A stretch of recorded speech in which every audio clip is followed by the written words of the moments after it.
A blessed stone altar. The cool stones in the space beyond the altar, the pipework ship.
In the pit beyond, things move once more, as if returning to their original position. Then the mechanism rests. Behind you, the sound echoes away.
A blessed stone in the space beyond.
blessed stone altar.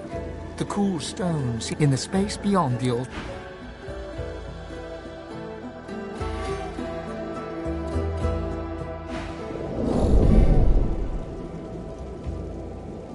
The altar seems to respond. Beyond it, something creaks, as if the pipework was moving. The sound comes from beyond the altar, but also echoes and gurgles behind.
Venture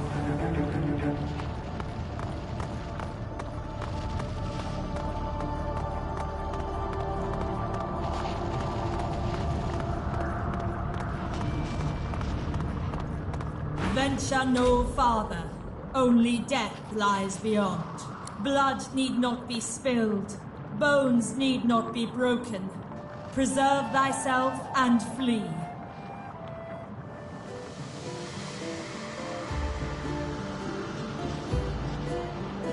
To cross this threshold is to plunge into thy grave.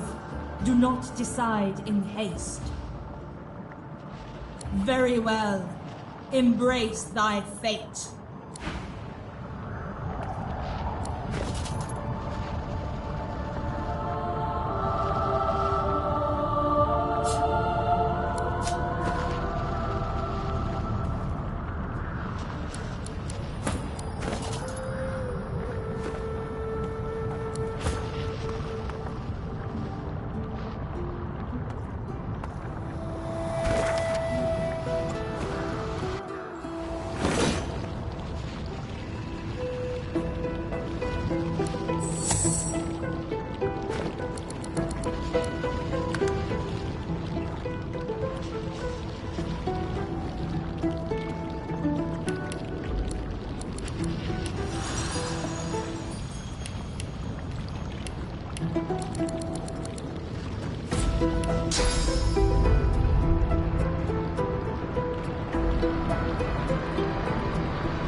something.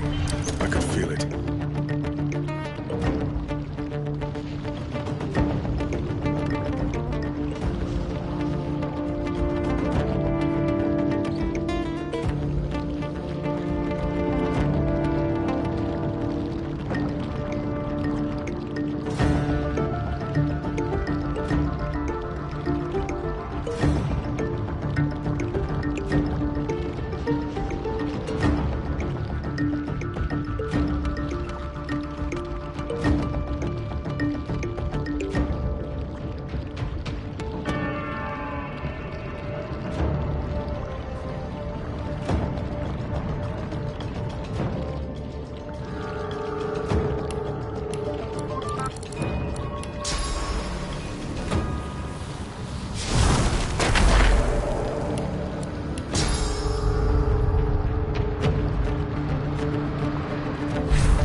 reinforcement deployed. All reinforcements deployed.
Last lever.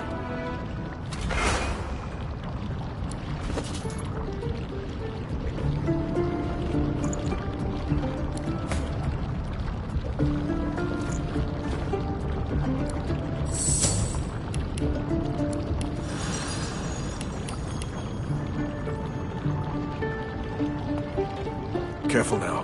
That's a trap.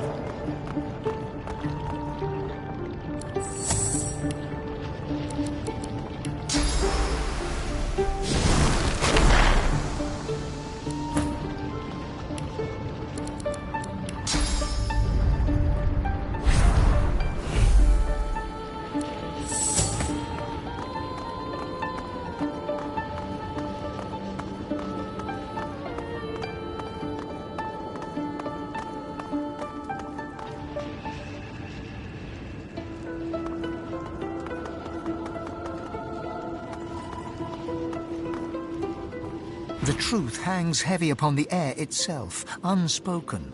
This is the point of no return. Somewhere beyond this point, you shall be undone, or you shall ascend. There is no middle ground.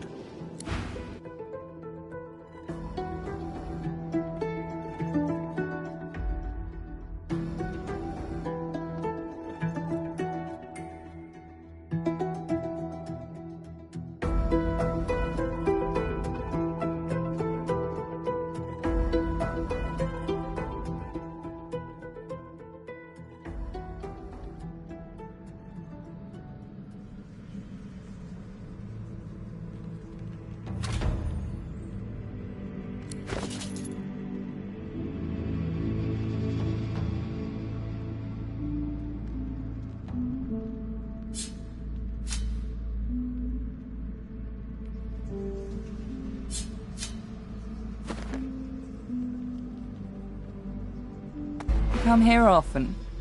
I don't know what you did, but you just released a source flood. I thought I'd come and see what all the fuss was about. Should have known you were getting yourself into trouble. Looks like the big moment has finally arrived. I will do everything I can to support you, Godwoken. I will pray for you. I think you'll need it. You'd think, right? But no. This is your moment. Still, do not underestimate my presence. This is a place of incredible power where a single prayer holds the weight of thousands. So, I will pray for you. Your heart and soul will fill as quickly as they're drained. Consider it a taste of your divine future. The people will pray for you. In turn, they'll trust you to do right by them, as I'm trusting you to do now. Of course, it's up to you whether or not to listen. I know how I'd respond, but you do you. Melody wearily chuckles to herself, then bows her head in a show of unexpected but sincere reverence. Looks like my investment's paid off after all.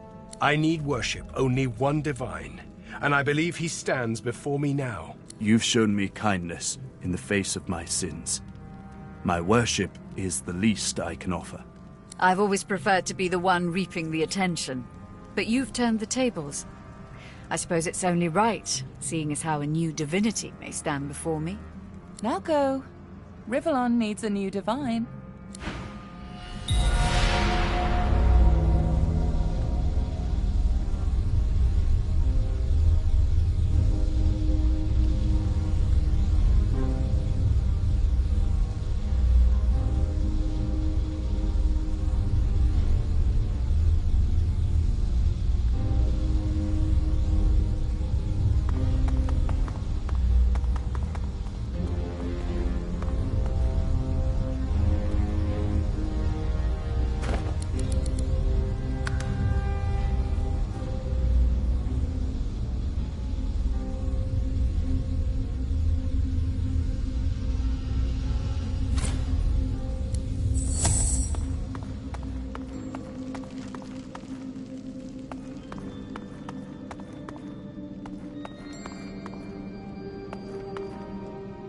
God woken.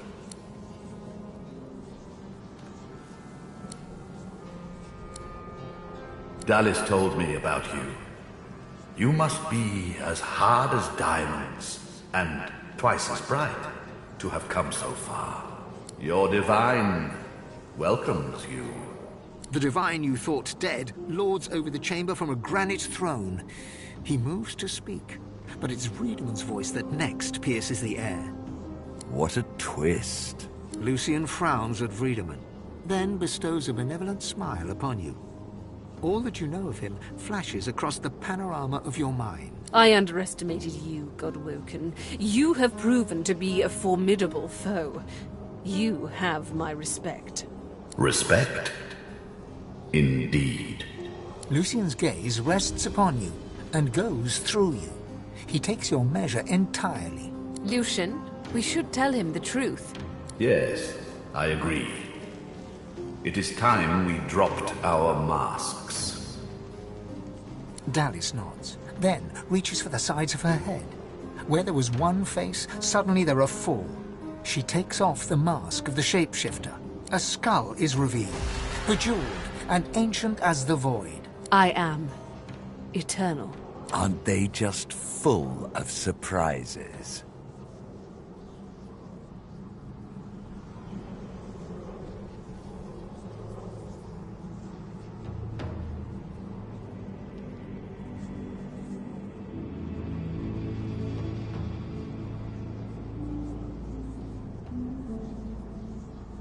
Fear not, Godwoken.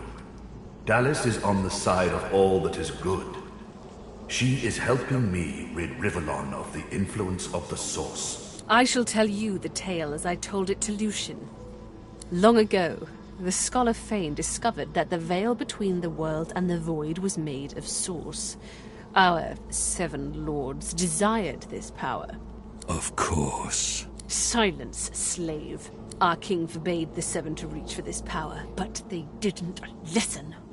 Instead, they rebelled and sent the king and his people into the void. With the Source they stole from the Veil. The 7 created the races so they would have worshippers.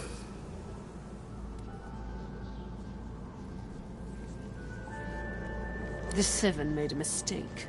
By taking its source, they tore a hole in the veil, and it is through this hole that the void finds its way into our world. The 7's lust for power let in the void. Our goal is to close the hole they created, to restore the Source to the Veil. When we are done, there shall be no more Source in the world. Rivellon will be finally free from the gods that enslaved them.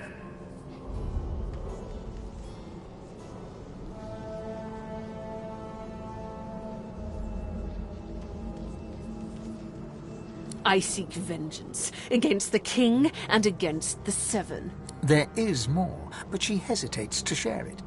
Then she decides that she must. I was a child when the God King tore my family apart. I was purged of Source and left to rot in a putrid tomb. A child. It was hell. A hell I suffered for the sins of my father. He was the one that betrayed the God King. He was the one that told the Seven the secrets of the Veil. The cruel joke of it all is that the same tomb that housed my tortured body is what sheltered me from the Void. Few Eternals escaped that fate. Myself, my mother, and my father, the scholar Fane. But now I finally have revenge. Revenge on the Seven and the God King. Revenge for what they took from me. My life. My people. My mother! The hammer's voice falters and her coolness vanishes. Every crack and rasp betrays her grief. But her next words burn not with sadness, but anger. He never even looked for me. He never even looked for her! Dallis, control yourself. Our purpose transcends your personal wounds. Yes. You are right. Dallas's reasons weren't mine to question. All that ever mattered to me was peace. Peace for Rivellon. Peace for me, whatever the means. And now, we are on the precipice.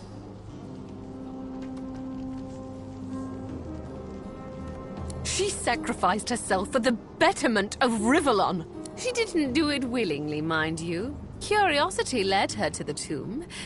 My hunger for Source took care of the rest. I presume her bones remained there. And then I took her place. Face rippers are such marvels, aren't they? It didn't take long to realize that Lucian was the key to my vengeance. And I was the key to the salvation of Rivellon.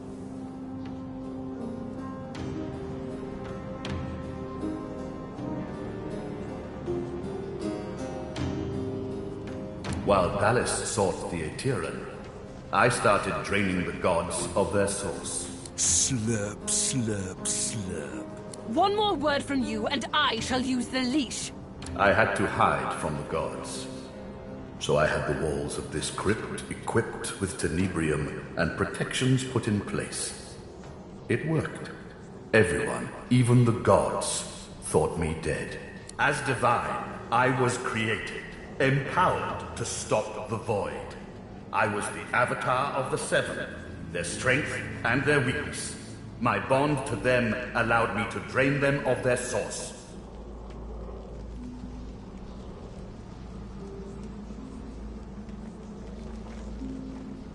Maggot! I am no slave. With a flick of her wrist, Dallis sends a jolt through Brachus's body. He writhes in pain. Don't worry, he's well under control. He has made a fine servant. Isn't that right? Ingrate. I used him to find the Aetherin. When we're done, I'll release him from his duty and free him from his pain. Until then... Dallis punctuates her statement with another wrist flip. Brachus shudders, but his lips remain curled in a self-satisfied grimace. The Aetherin now contains almost all of the source the Seven stole. Soon, we will be able to heal the Veil. The void shall be banished, and I, Lucian the Divine, shall return from the dead. A false divine, of course. I shall have no power. But the world will not know this. I shall demand peace, and we shall have it. The plan is almost complete. We have made so many sacrifices, Godwoken. All of us. Of ourselves and those we love. One last sacrifice is required. For the future of Rivellon, you must surrender your source. Decide. Be the true hero and give up your source, or be forced to submit. Like a coward. Like a slave. There is no other way. The source of the world is required to close the veil. All of the source. We only lack yours.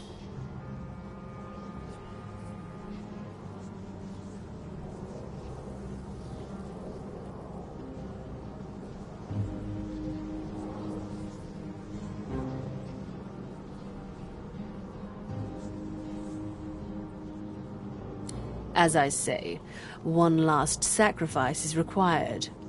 Yours.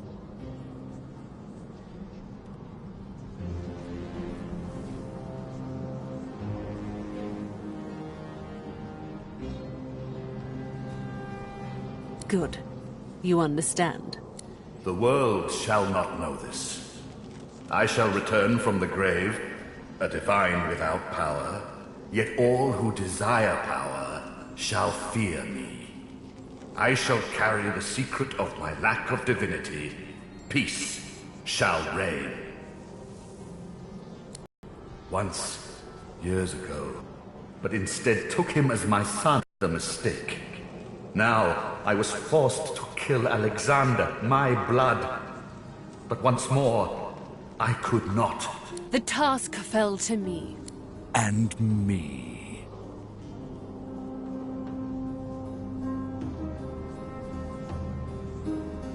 We already had more than enough Godwoken. Another sacrifice I was forced to make. Those beautiful people. I was as kind as I could be. I promise you that. Then let us proceed. Show some responsibility. Surrender your source. You'll be a hero. Everyone will know of the sacrifice you'll make. Your name will be synonymous with the survival of Rivendell. Don't let them do this to us!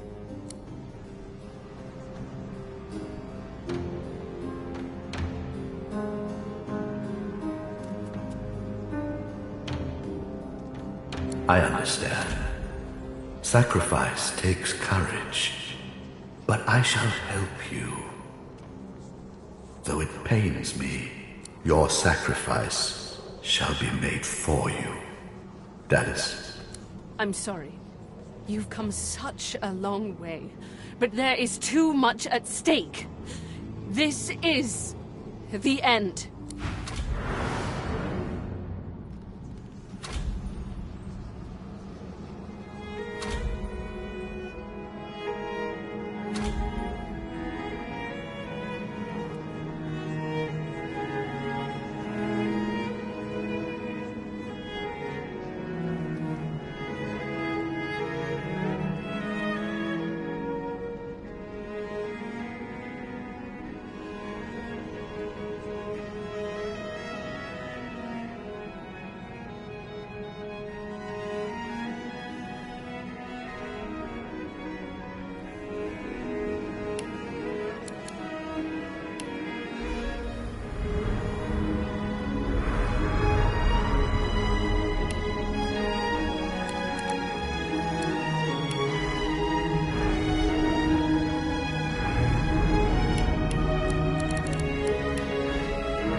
God, Woken. Dallis told me you're The divine you... What a... Lucian... I underestimate. Respect? Lucian's gaze rests... Lucian, Yes. Dallis not. A skull. I am. Aren't they just full of surprise? Fear not. I shall long ago. Of course. Sight our king. With the source they stole from When we are done, there shall be no more source in the world. Rivellon will be finally freed from the gods that enslaved them.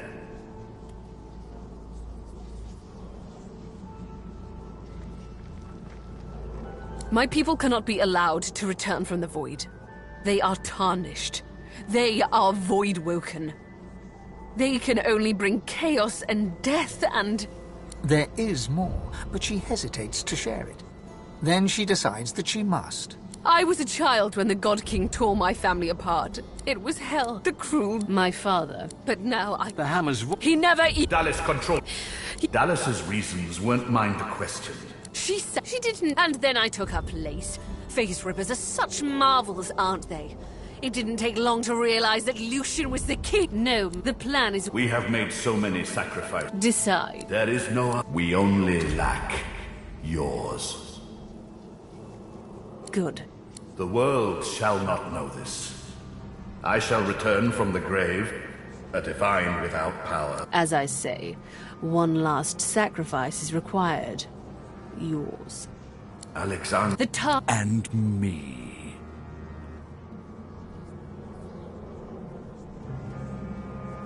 Then let us show some respect. You'll be a hero. Don't let them do this to us!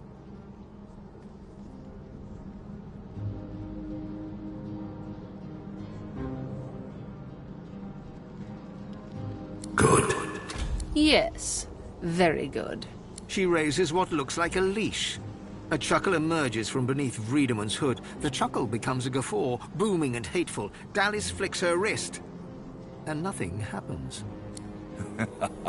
Oh, Dallas. Sweet, simple Dallas. How?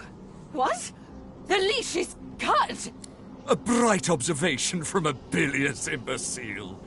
You know people often become sloppy when they're close to achieving their dream. You left the leashing wand next to me, you stupid maggot.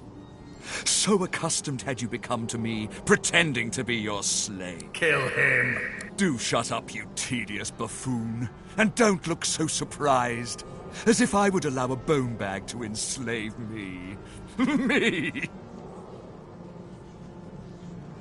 Yes, I am the one true king of the Source. He who shall be God of the Source. It is time for my divinity! Or did you really think I'd play slavishly along with your ridiculous scheme, Dallas? Yes, I played my part of the servile stooge. But know this. It was only about the power of divinity. Kill him now. Too late, you mouldering, blight-stained pigs. Grant me power, my ally. God King, I call on you!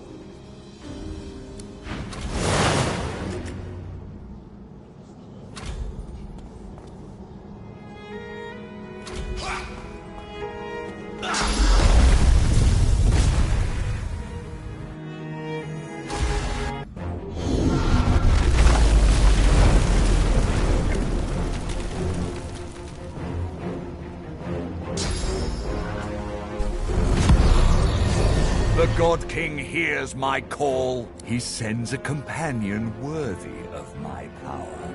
Come to your father, my friend. Come to the Source King.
Brachus Rex, the Source King of Legend, lies dead once more, perhaps even for good. Dallis, badly weakened, looks to you.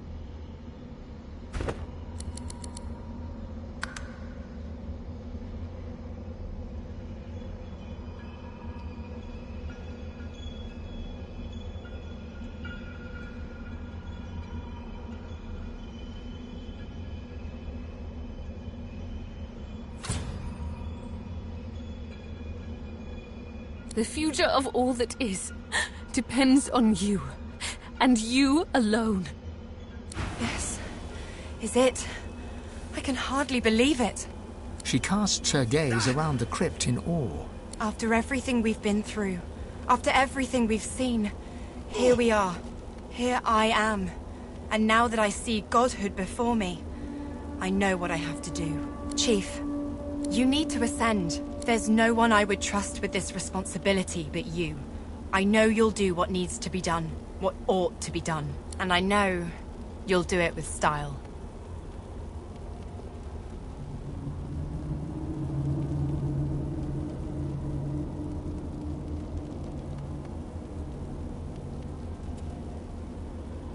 Hell, I could have told you that. You'll do great. By me and by my whole realm.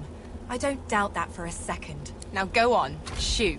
You've got business to attend to. You think back on your journey here, on all that you have seen and done.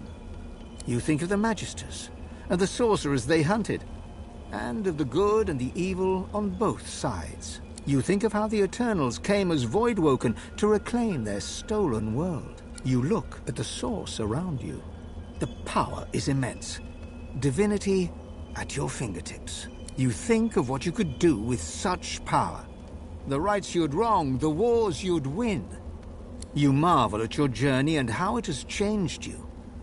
You think of those you left behind, and of those you met along the way, who stood by you or against you.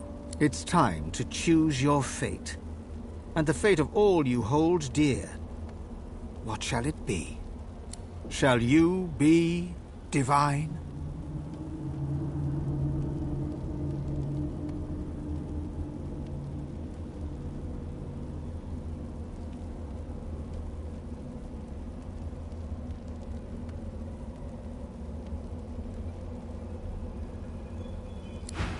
After all that you have been through, and all that you have done, all that you have become, the Aetherin lies in front of you. Divinity is yours to take, or to sacrifice. What you do next decides your own fate, and the future of the world. What shall you do with divinity?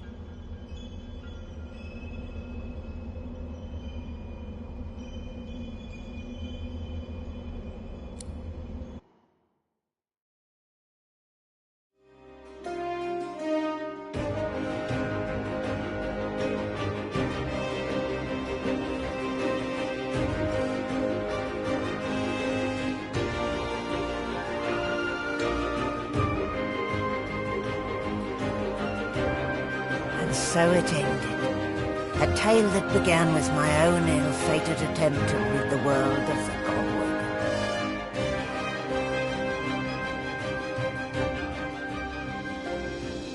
A new divine rose, a true heir to the Seven, more powerful than ever, and united Rivellon in its battle against the Void. All across the realm he was loved, worshipped and adored.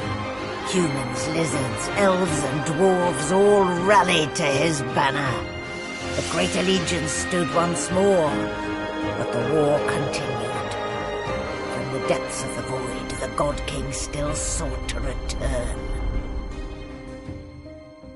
As for me, my last hope of ever being freed of the God King's terrible tyranny faded when the Godwoken claimed divinity. An eternity of pain and suffering is mine. I cling now to the dream that one day the veil will be sealed, that one day I can be freed, that one day a new Godwoken will rise.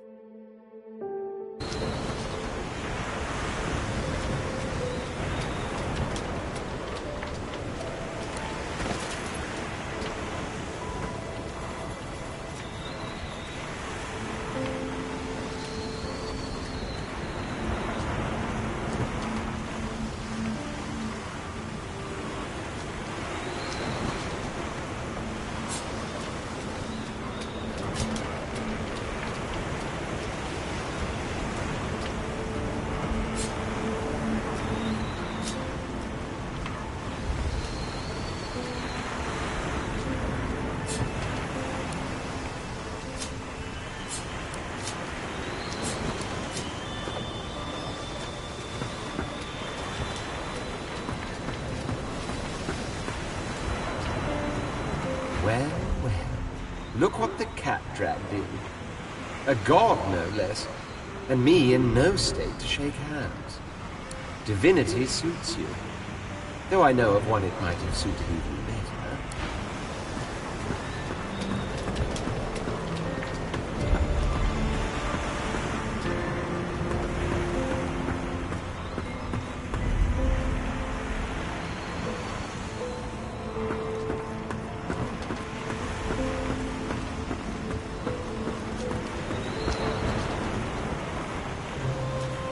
Malady stands tall and proud, sunlight sparkling off her mask. From here, she looks almost angelic. Well, here we are again. You, me, and the ship I've saved from ruin for your personal benefit.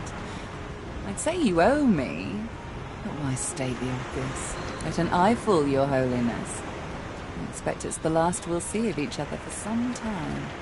She turns to you, arms crossed, and grins. Look at you. Magnificent.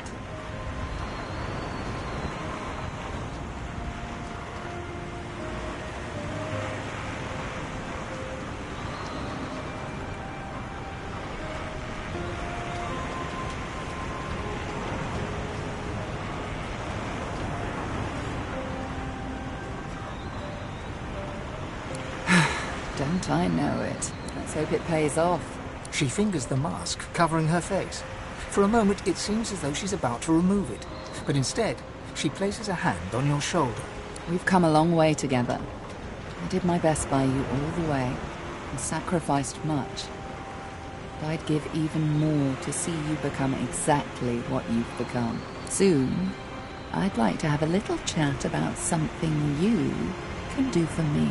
But I believe that can wait. Relax. Enjoy. I certainly plan to do the same.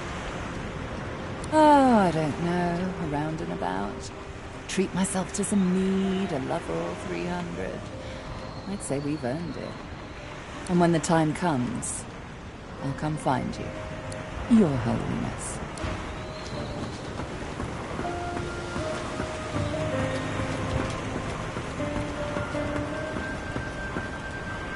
You escaped an abominable prison and confronted the king of all gods, only in turn to confront divinity itself. A rather poetic arc, don't you think? Not that your story is finished, of course. Your divinity shines upon all who walk Rivellon. And there will be those that escape to the shadows. You must be ready to face them, whenever they might emerge.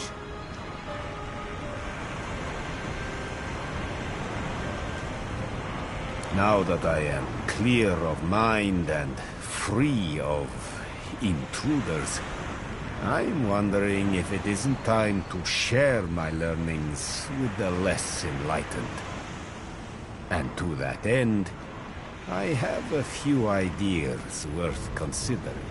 Once I've come to a conclusion, I promise you'll be the first to know. As a matter of fact, yes, Source makes for an excellent ally in matters of a demonic nature. Not only can Void seep, but the beasts of Nemesis might similarly slip out of their own plane. Whether you are clever enough of a divine to keep Damien's disciples confined to Nemesis, I can't say. But I think we'll know soon enough. And I suggest you be ready. Until we meet again. There's nothing interesting down there. The future lies above, not below.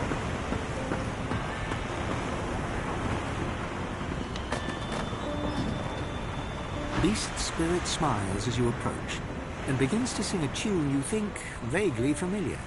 You hear the wild beast just sails on the ocean, he's docked in the bay and coming your way. Off on the yawn you hear the commotion, he's docked in the bay and coming your way. The cupboard can't hide you, nor can your berth. His daggers don't care about the gold that you're worth. He'll bury your bones neath a mountain of earth. He's docked in the bay and coming your way. He pauses, then continues to hum, all the while working his ghostly whiskers.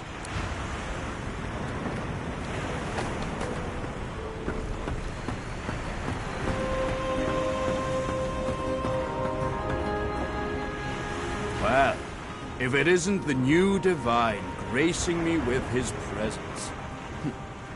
How honored I am.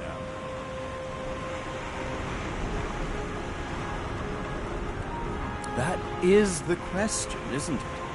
How does one top the greatest feat of necromancy ever conceived? I might have the answer to that. Tell me, have you ever heard of Gustafsson? No, of course you wouldn't. It's a written language, unreadable to most, but myself naturally. It comes from a mysterious race from another world.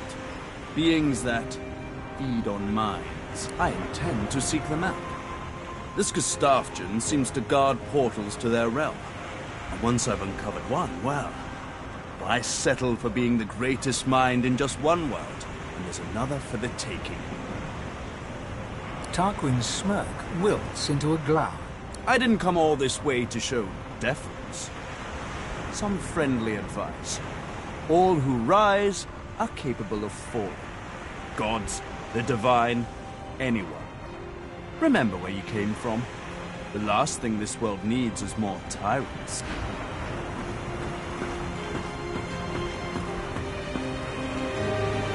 Amazing I'm still here.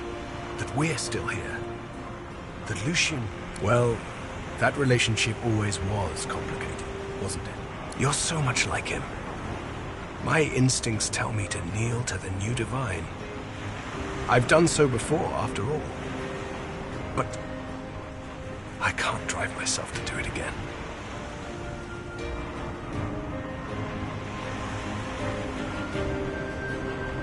Gareth beams. For the first time, he is his own man.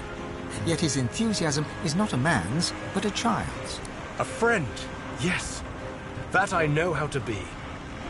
For a moment, his mind wanders to memories of friends and enemies, of malady and magisters, of demons and divinity. He is then in the present once more, and smiles at you. Friends. I find a way to fit. I wasn't just content to lurk in Lucian's shadow. I was his shadow. Now I stand in the sun as my own man. I just don't know who that man is, and so I find out. My goal is to have a goal, if that makes sense at all. And if it doesn't, well, that's all I've got. A slight grin crosses the spirit's face. Whether her smile is sincere or not, you can't be sure. I see great potential in our new divinity. I don't expect to be disappointed.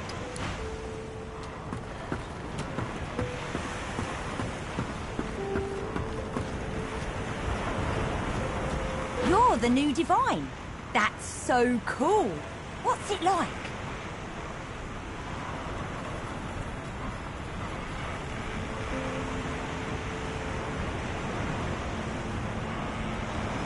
Oh, that sounds more boring than I thought it would. There's also the matter of my payment for all the stuff I've done for you. That'll be... He taps his fingers and mouths silently while he counts, until he arrives at an acceptable figure. 1,300,000 dozen and 50 teen gold pieces. Now pay up.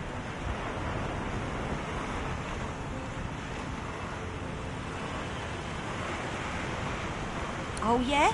What's that?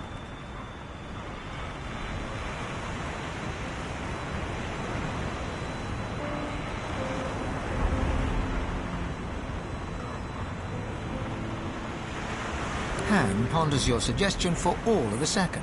You got it. Everybody better watch out. Han'll get you if you come too close. But you better believe the bill for that will be a doozy.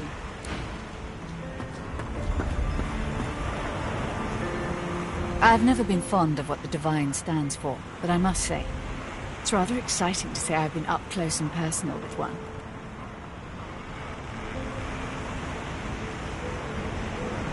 Reform my ways? How adorable. No, I'm afraid I cannot escape who I am and what I've done. Her eyes flick down to your mouth. She smiles coyly, then slinks forward to kiss you.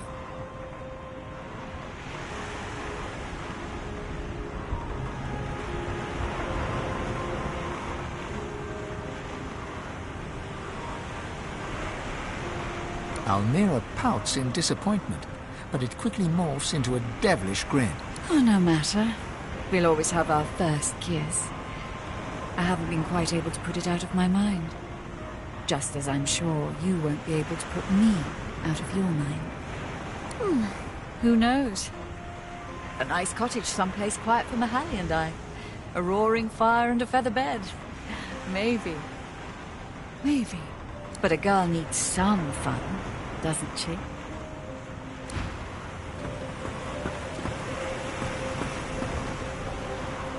Oh my, you! Look who it is! Our brand new Lord and Saviour. She curtsies low and looks up at you with a grin. So, what's your first order of business? End world hunger? Instigate world peace? Send all spiders back to hell where they belong?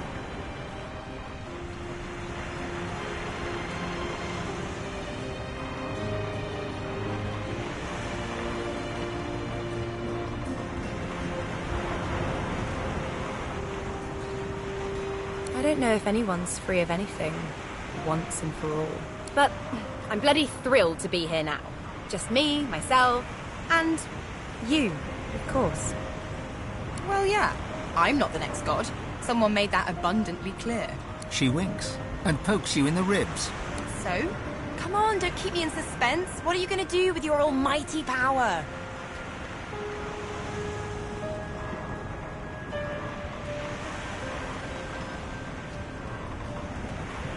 Big job.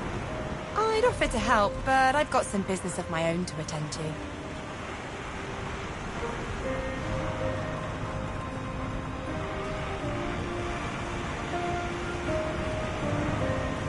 Ding, ding, ding!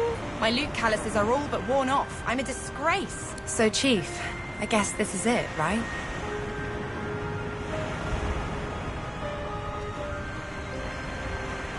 Her face softens. You know, I won't forget you either. Not ever. It's not every day you fall in love with a future god, after all. You'll ace it. I'm sure of that. As she turns from you, the whites of her eyes darken, the veins in her face go grey, and a wicked smile curls her mouth. Suddenly it's gone again. She winks, and you're left wondering whether you saw anything at all. See you around. Lohse sings.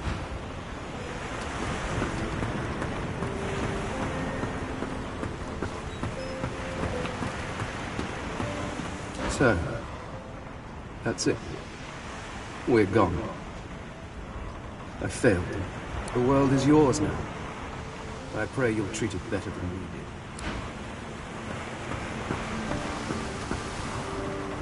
did. It gives me almost as much pleasure to speak to you as it does to be whole again.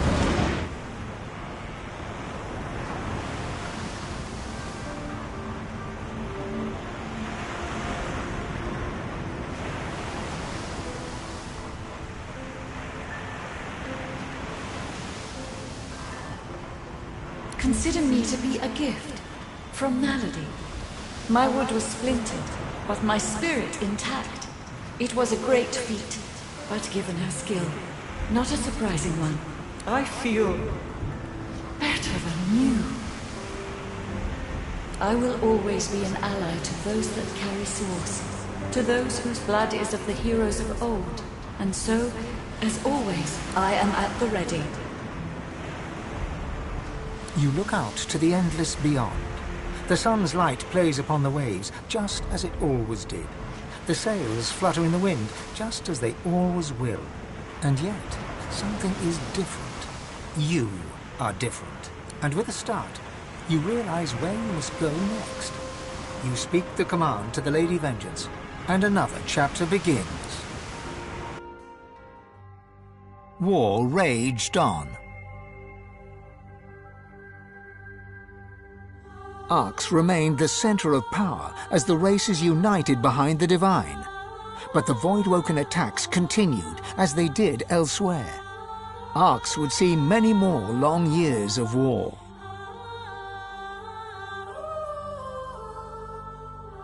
The ancient empire of lizards became one of the pillars of the new Divine Alliance.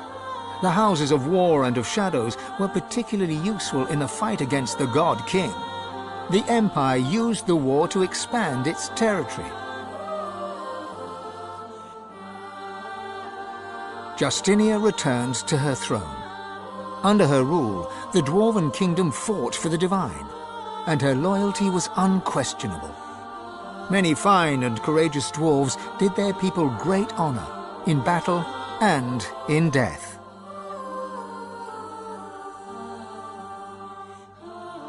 With Lucian gone, the elves reluctantly rejoined the Divine Alliance. Their place in the war on the Void would entirely depend on the integrity of the new Divine. And here and there, across the world, what was left of the Black Ring fought on. The island of Fort Joy remained a sorcerer's paradise, a place of exile for those whose sorcery threatened to bring in the Void. For their well-being, its residents depended entirely on the benevolence of the new Divine. Reaper's Coast struggled on. The farms and the fisheries fought to feed the people against the Voidwoken blight.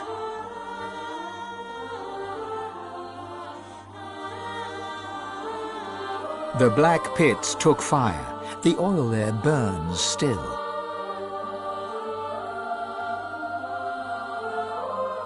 Driftwood teetered on the edge of starvation until the night the Voidwoken came from the sea. All were killed. This did, however, put an end to the famine. The nameless isle had vanished. Although only open water remained, by instinct ships would steer clear. None of the captains could articulate why. Sir Gareth thanked the surviving Seekers for their service and gave them their freedom.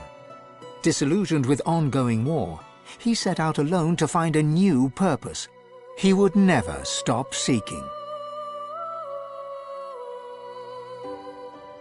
Young Han grew up a warrior and became one of the Alliance's greatest generals. But even he could not win the war. Almira and Mihaili settled in an abandoned homestead. The locals liked and respected Almira. She never wanted for help, and deals always fell to her favor. Outsiders were often suspicious, but no local would speak against her. With a new Divine at the helm, Malady had a powerful ally, but she was in no hurry to call in her favor. After all, it might be the last thing she ever did. Having performed the greatest act of necromancy in history, Tarquin found the new world unchallenging. He became obsessed with rumors of another plane of existence. One day he vanished and was never seen again.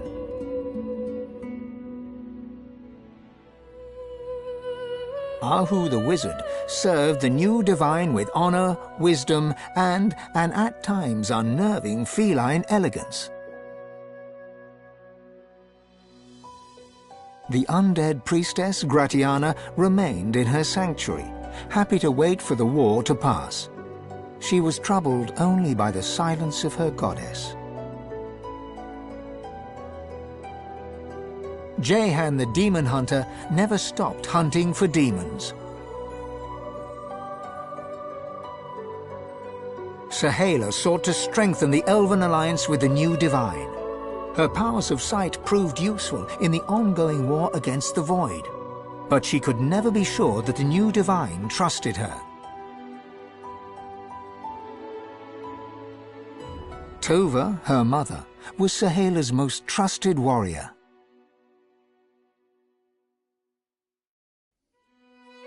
Lohse returned to her music and enjoyed a storied career as the Divine's premier musician. Dark moods would still overtake her, and she would spend long hours walking in the wilds. She always returned with a new song. And then there was you.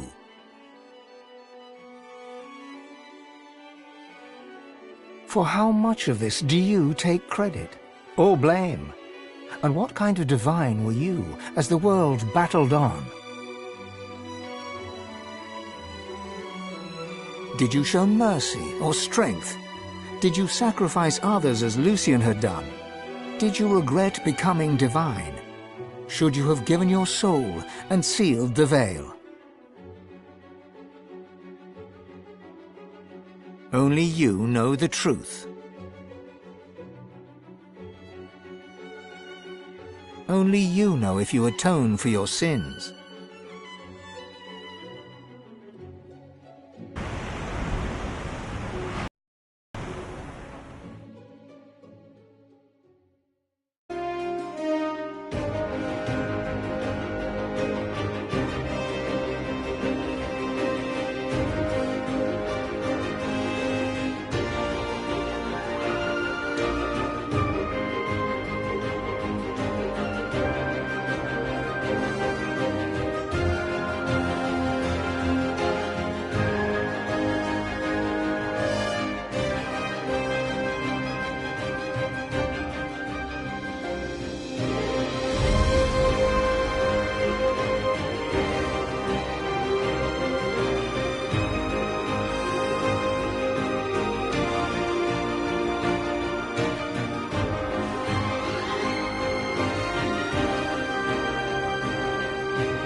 The future of all that is depends on you.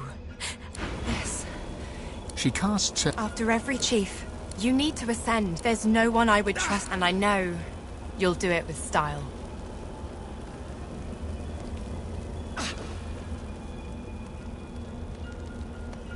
Her eyes flash and sparkle with tears. She quickly wipes them away and feigns kicking you down a road. Back at you, Chief.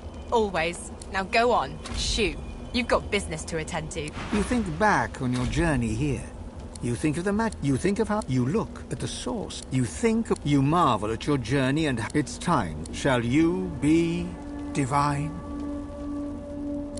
After all that you have been through, and all that you have done, or to sack what you do next, what shall you do with divinity?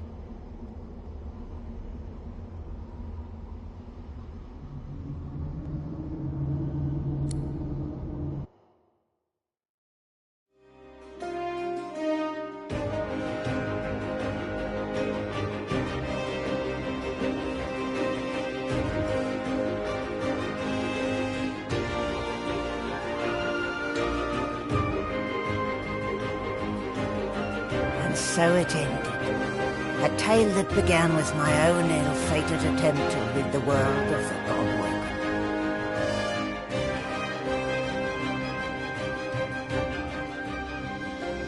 When the dust settled, no new divine had risen. Instead, all source was released into the world for all the people and every creature to share. Everyone was now a sorcerer. And united, the peoples of Rivellon pushed back the God King into the very depths of the void. This ushered in a new golden age of peace and prosperity. But alas, it was not to last. With many greedy for wealth, power and position, the struggle soon began anew. Source, the very language of creation, was used in violence once more. The never-ending contest for power continued. As for me, my last hope of ever being freed of the God King's terrible tyranny faded when the God-Woken failed to seal the veil. An eternity of pain and suffering is mine, in service of the King, until the day I am freed, the day the God King returns.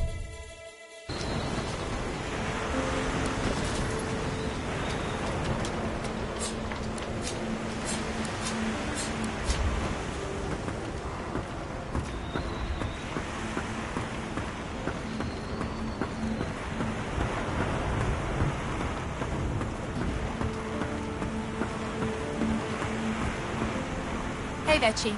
So, a world full of sorcerers. What do you make of it?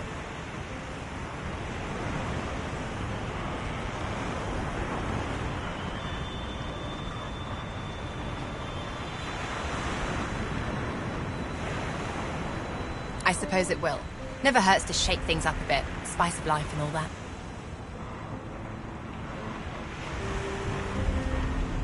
I don't know if anyone's free of anything, once and for all. But I'm bloody thrilled to be here now. Just me, myself, and you, of course. Get loot, play loot, get loot, get glad. So, Chief, I guess this is it, right?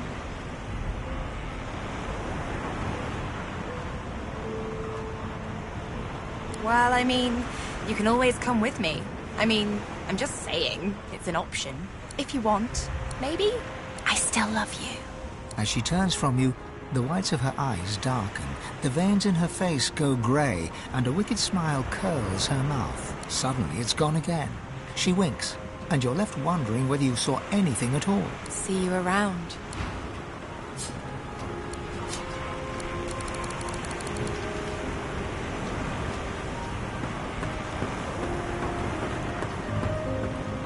A world full of sorcerers. That's quite a thing. But reform my way? Her eyes flick down to your mouth. Her mouth meets yours and devours you with predatory abandon.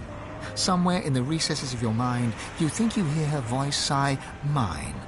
But then the kiss ends. Something to remember me by, darling. Who knows? But a gun.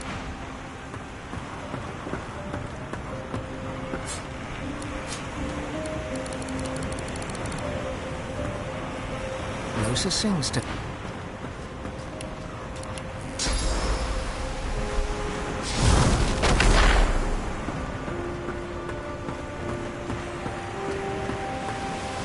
It gives me almost as much pleasure to... I will always... I am at the ready. You look out, and with a start, you realize...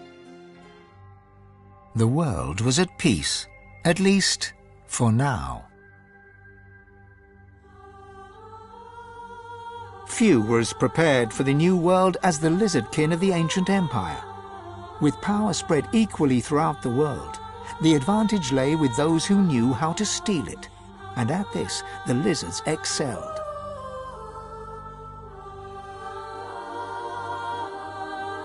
Justinia returns to her throne. Under her rule, the Dwarven kingdom prospered, until 2 years later a jealous lover stabbed her in the heart with a mutton fork.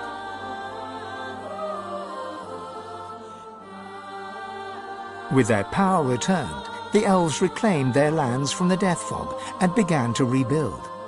Soon they would split as two factions sought power, one to bring back the trees, the other to bring back the Scions.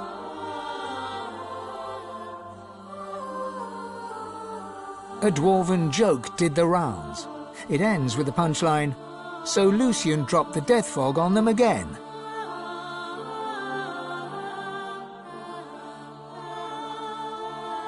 And in a dark forest on the far side of a desert, well beyond the high seas, the Black Ring came together once more.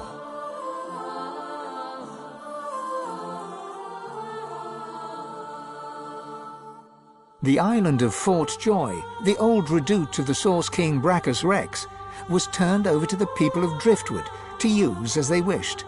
They turned it into a holiday resort.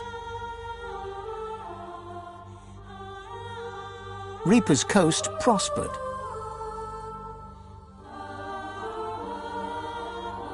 The fisheries returned, and the fertile farmlands produced the greatest harvests the surviving farmers had ever seen.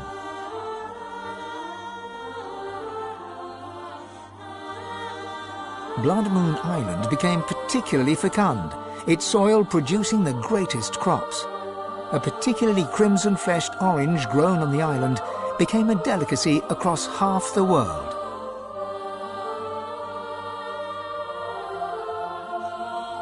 The black pits took fire. The oil there burns still.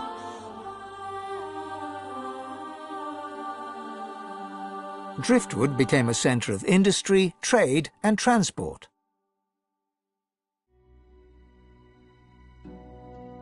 Brayton Barnes became a mayor.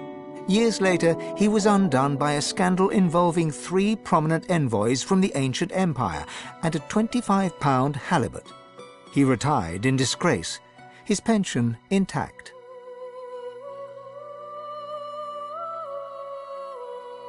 Your lizard lover from the Black Bull Tavern finally returned to the ancient lizard empire, there to found the newest and most popular of all the houses, the House of Love.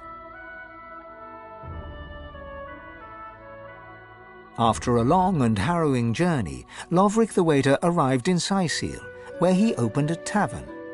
The meaty stew became famed almost as much for its food as it was for its greasy, abusive owner.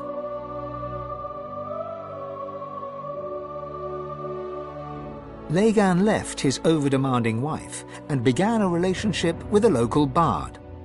In the spirit of loving generosity, he returned the ring to his now ex-wife. In a fit of rage, she threw it into the sea.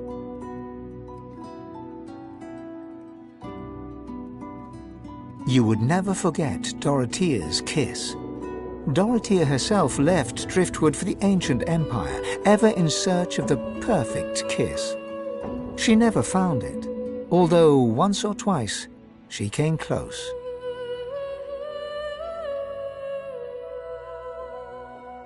The nameless isle had vanished.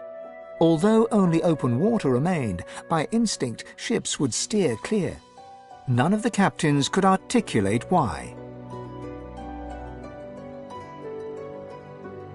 Millennia later, adventurers would come in search of the legendary divine city of Arx and the crypt of the great Lucian. None would pass the path of blood. Sir Gareth thanked the surviving seekers for their service and gave them their freedom. Disillusioned with the rising chaos, he set out alone to find a new purpose. He would never stop seeking.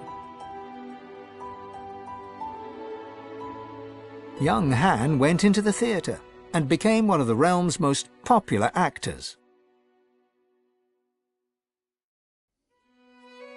Almira and Mihaili settled in an abandoned homestead.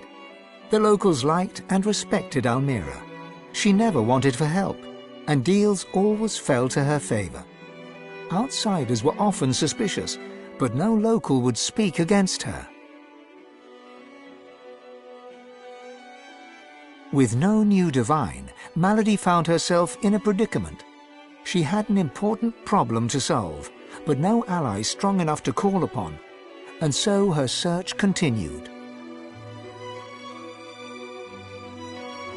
Having performed the greatest act of necromancy in history, Tarquin found the new world unchallenging. He became obsessed with rumors of another plane of existence. One day he vanished and was never seen again.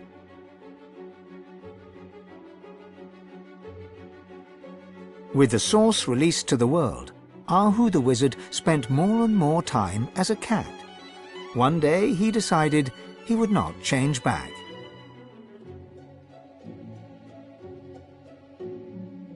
With Amadia silent, the priestess Gratiana left the swamps and re-entered the world. With more undead than ever before, she founded an abbey in the Dragonspine Mountains, offering them shelter from hatred and fear.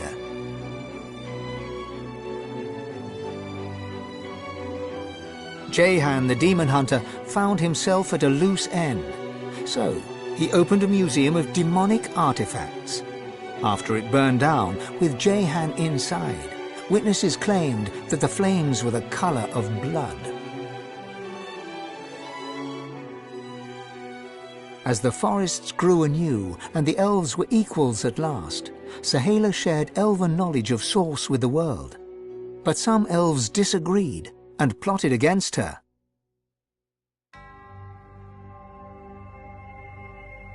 Chief amongst her opponents was Tova, Sahala's own mother.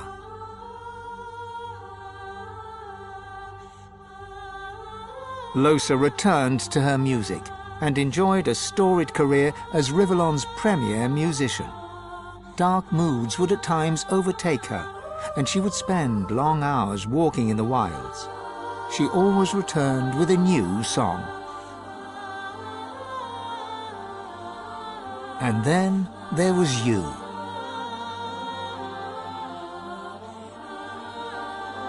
You returned to the world a sorcerer among many. Your future was yours to decide. Did you accept your new status with humility? Only you know the truth. Only you know if you atone for your sins.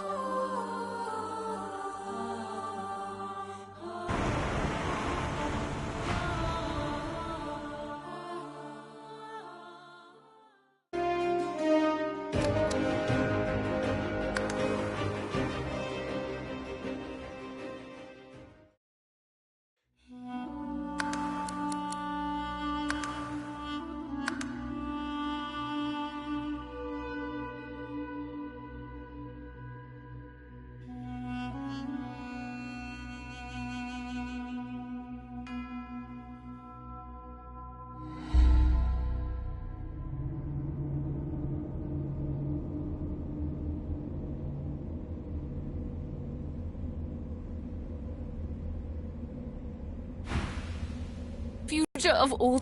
Yes. Is it? She cast... After everything, Chief, you need to... There's no one... And I know you'll do it with style. Her eyes... Back at you. Now go on. You think back when you think of them, you think of... You look, you think, you marvel. It's time. Shall you be divine?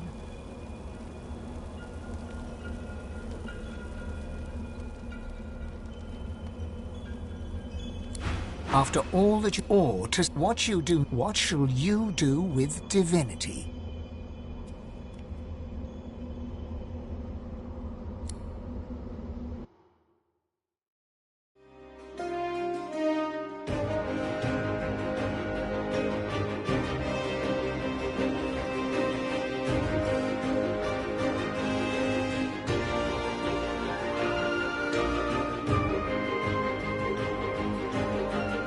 So it ended. A tale that began with my own ill-fated attempt to rid the world of the Godwoken.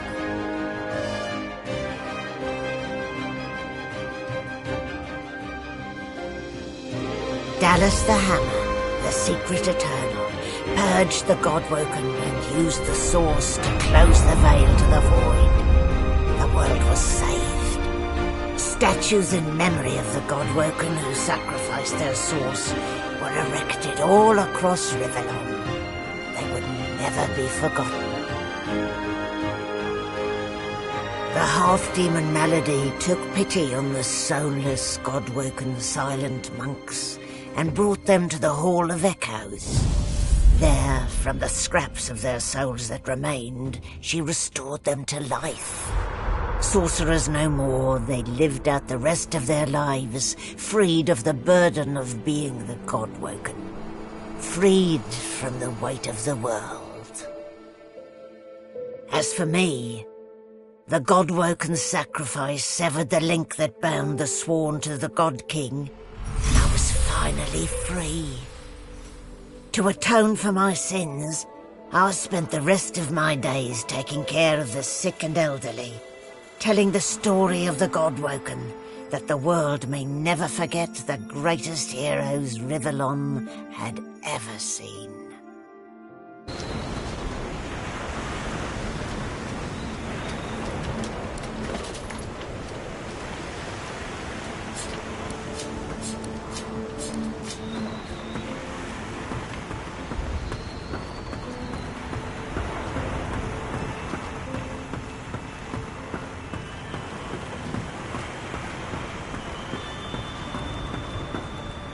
You are a very, very, very lucky person. If Malady hadn't restored us, I'd be a drooling monstrosity, but a vengeful one.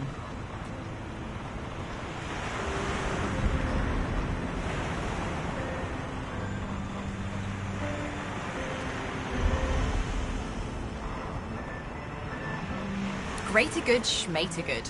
I didn't survive the Magisters, crazy gods, God King, and whack job Eternals not to enjoy myself thereafter. I don't know if anyone's free of anything, once and for all. But I'm bloody thrilled to be here now.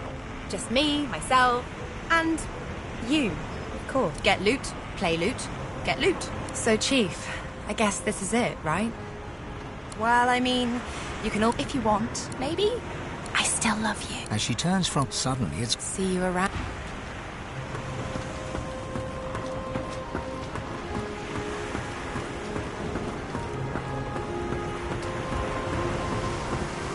It gives me almost as much. I will always. I am at the ready. You look out, and with a start, you realize... At last, the world was at peace. The ancient Lizard Empire opened its gates. The houses disbanded, and the Empire adopted a pluralist quasi-democracy. Anyone could vote for whoever they pleased, as long as the House of Shadows approved.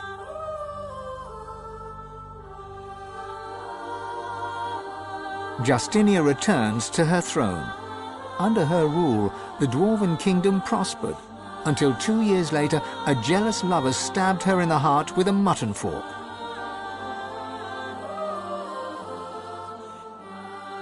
Lucian made amends to the elves. He gave them lands and vast riches from the coffers of the old Divine Order.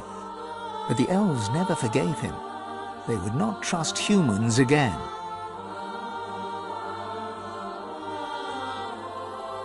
And in a dark forest on the far side of a desert, well beyond the high seas, the Black Ring came together once more.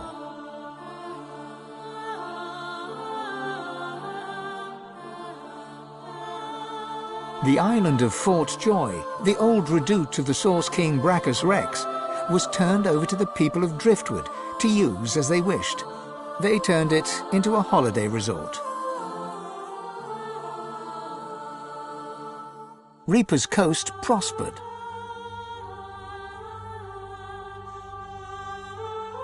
The fisheries returned, and the fertile farmlands produced the greatest harvests the surviving farmers had ever seen.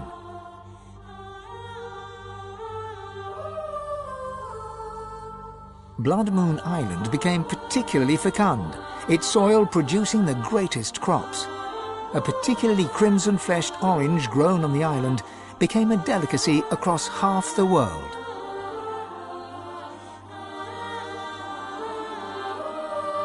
The Black Pits took fire. The oil there burns still.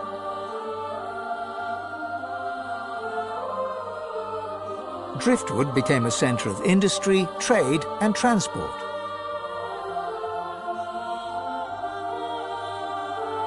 Brayton Barnes became a mayor. Years later, he was undone by a scandal involving 3 prominent envoys from the ancient empire and a £25 halibut.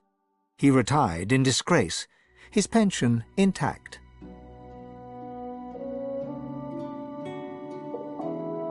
Your lizard lover finally returned to the ancient Lizard Empire, there to found the newest and most popular of all the houses, the House of Love.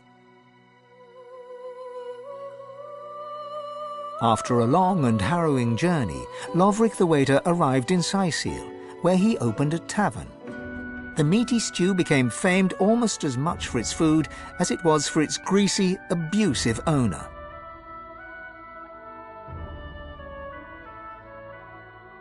Lagan left his over-demanding wife and began a relationship with a local bard. In the spirit of loving generosity, he returned the ring to his now ex-wife. In a fit of rage, she threw it into the sea.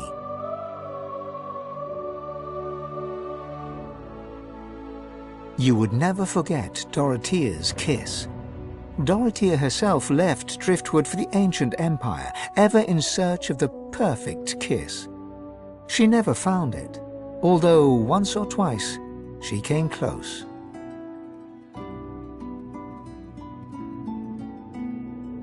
The nameless isle had vanished. Although only open water remained, by instinct ships would steer clear. None of the captains could articulate why. Sir Gareth thanked the surviving Seekers for their service and gave them their freedom. Disillusioned with peace, he set out alone to find a new purpose. He would never stop seeking. Young Han went into the theatre and became one of the realm's most popular actors. Almira and Mihaili settled down on the farm. The locals liked and respected Almira. She never wanted for help, and deals always fell to her favor. She presumed she had them in thrall. The truth was, they just liked her.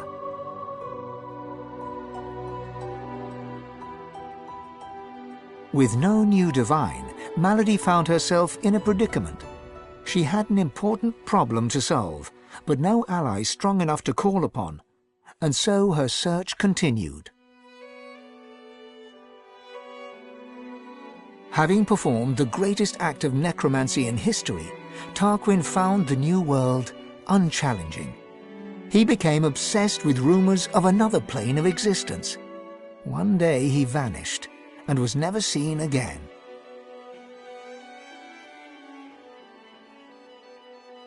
Ahu the wizard became one of Lucien's most trusted advisors once more.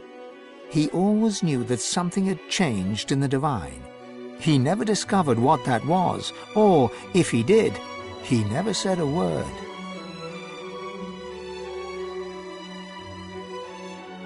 With Amadia silent, the priestess Gratiana left the swamps and re-entered the world. She founded an abbey in the Dragonspine Mountains, offering the last of the undead shelter from fortune hunters, novelty seekers, and ghouls.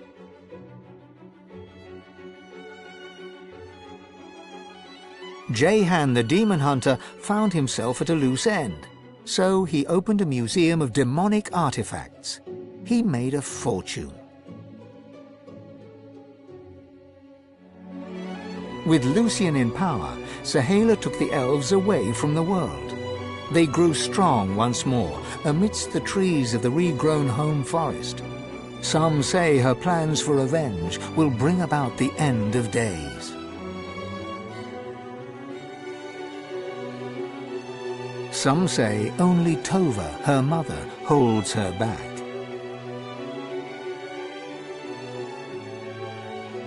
Lucien returned as divine, united the races, and became Lord Emperor of all Rivellon.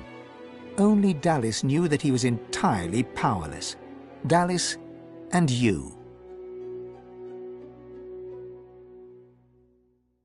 The Eternal, now known as Dallis, was a secret advisor to Lucien and to his successors. For eons she would walk in the world, and would outlive the peoples and all, and wander alone amongst the dying stars.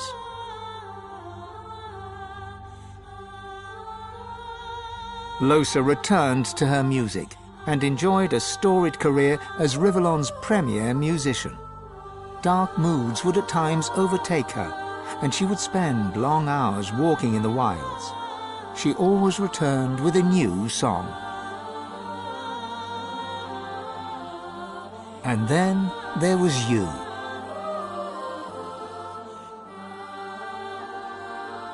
You returned to the world as one more human among many. Your future was yours to decide. Did you accept your new status with humility, or did you rebel? Only you know the truth. Only you know if you atone for your sins.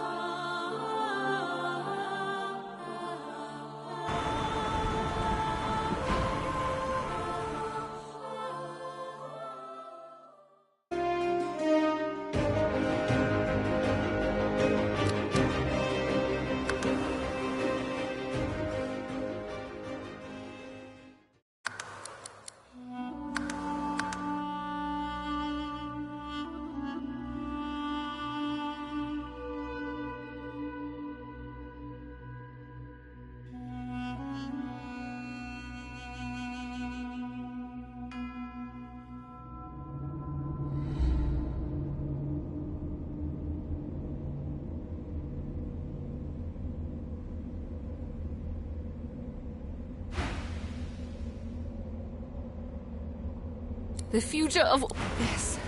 She casts her... After everything, Chief, you need to... There's no one... And I know you'll do it with style. Her eye... Back out now. You think of the Magisters. You think of how... You look. You think. You marvel. It's time. Shall you be divine? A cloud of purest black breaks through. The chill of death, then its very visage. The pale skull at the heart of the void. This is the God King himself. Not one! There is not one who will choose divinity. What fools! They have power within their grasps, but they fail to take it.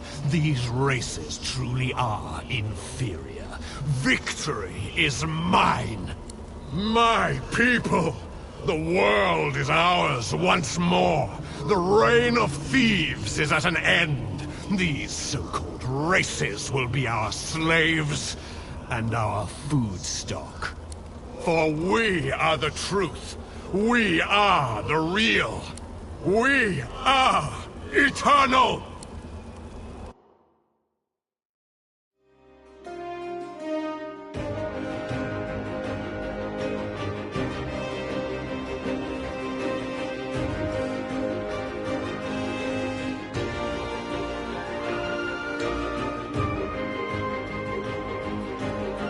And so it ended. A tale that began with my own ill-fated attempt to rid the world of the Godworker.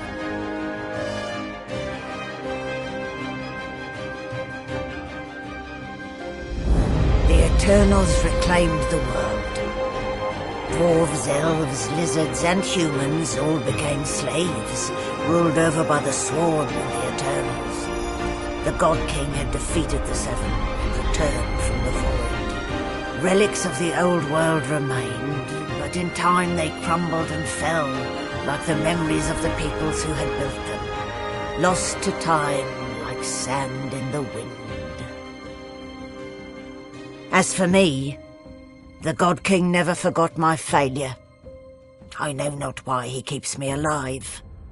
Each day may be the day that I will finally be punished, that I may finally pay for my sins.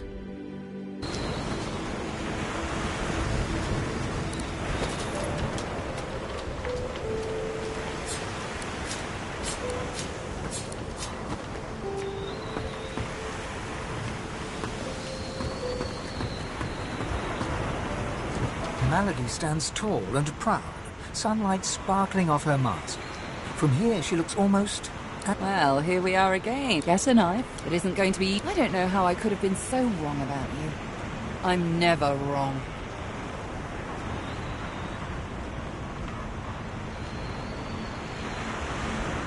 The same way I do it now. You'll see until we meet again.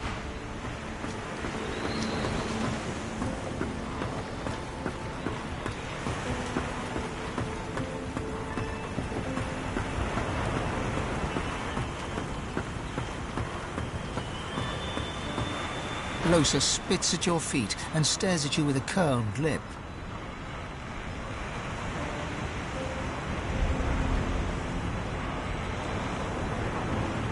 I can't believe I ever liked you. I can't believe I ever trusted you. I didn't escape one demon to serve another. You haven't seen the last of me, but you should wish you had. As she turns from you, the whites of her eyes darken, the veins in her face go grey, and a wicked smile curls her mouth. Suddenly it's gone again. She winks, and you're left wondering whether you saw anything at all. See you around.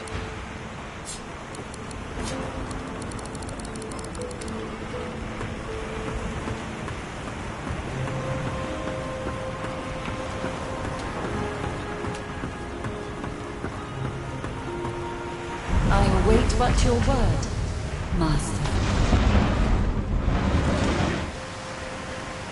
As I was called, I am at the ready. You look out, and with a start, you realize... And what of you? You were the key to it all. You brought the Eternals back to the world and saw the God King enslave the thieves.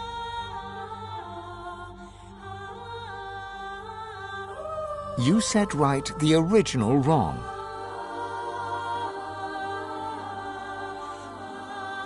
And the seven were punished for their transgression. Are you proud of all you achieved? Or are you ashamed of your sins?